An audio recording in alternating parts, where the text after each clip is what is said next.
Hello, my kinder friends. We are moving on with organizing data. And so now that we've learned to categorize different shapes, different sizes, different colors, and played around with that, why do we need to know how to categorize things? Information needs to be organized in order for us to make sense of it. So I have here your pages, but I've done a little preparing work so that you don't spend too much time watching Mrs. Gorospe draw on her videos. So Mrs. Gorospe got to pick orange and green cubes and sorted them on her mat here. Now you can choose whichever number you would like so that when you graph it, your answers may be different from Mrs. Gorospe's, or feel free to follow along. How many orange cubes do I have in my sorting mat? 1, 2, 3, 4. So I'm going to go ahead and move those cubes into the graph. I'll be sure to use the same color. Whoops, looks like I got a red orange. Let me go ahead and see if I can get regular orange here. There we go. So 1, 2, 3, 4. Then my green cubes, how many do I see in my sorting mat? I see 2. So I'll move them into our graph here. You know it's a graph because they have spaces for each piece of information. Now, even without counting, this graph can show us which color cubes has more, or which colored cubes are greater. Of course, the orange ones, look how far that line goes. And that is one way to organize your information. We're going to turn the page over. A little bit more prep done for you here. Let's go ahead and look at our red and blue cubes. Those have already been sorted. Let me go ahead and get my colors out. There we go. How many red cubes do I see on my sorting mat? Let's move the same number into the graph.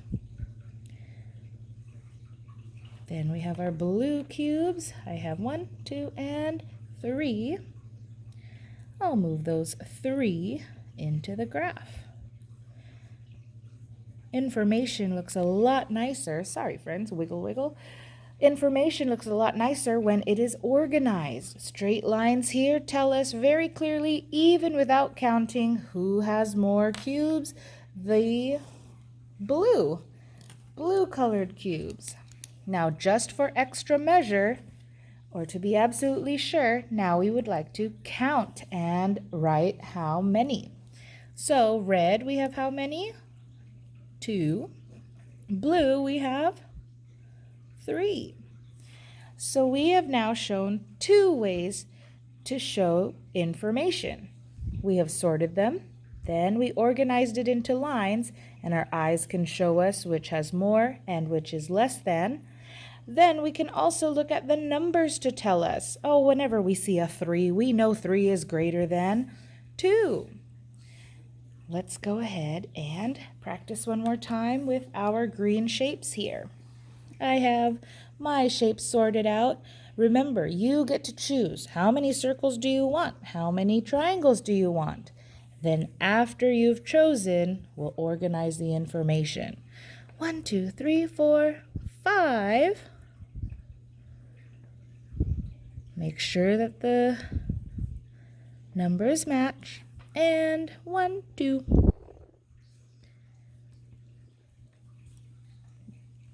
Very clear once it's organized how many and which one is greater, which one's less. Let's go ahead and add an extra layer of information by writing the numbers.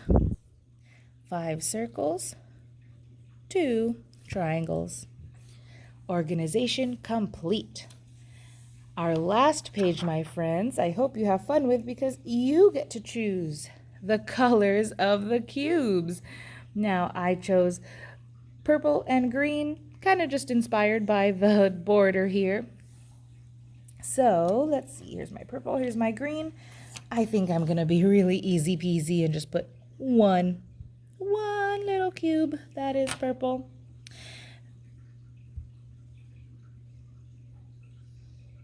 And then here I'll make 4.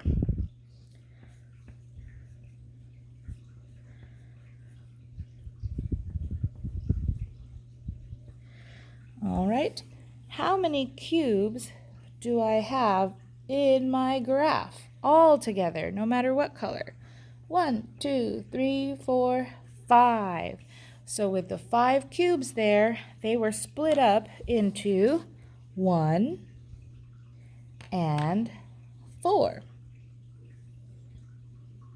There we go. What is another way to split up the colors, but I still want to keep 5 cubes in my graph? If all I wanted were 5 cubes, how else could I have done it? Well, I could have put 2 purple cubes, and then there would only be 3 green cubes. I could have had 4 purple cubes and 1 green cube, or I could have had all purple cubes and no green cubes. If I had only 5 cubes that could switch the 2 colors, what are different ways that I could organize that information? Just a little brain stretcher for some of my friends. I hope that you enjoyed organizing your information today. And that is how we make a graph. Thanks, friends.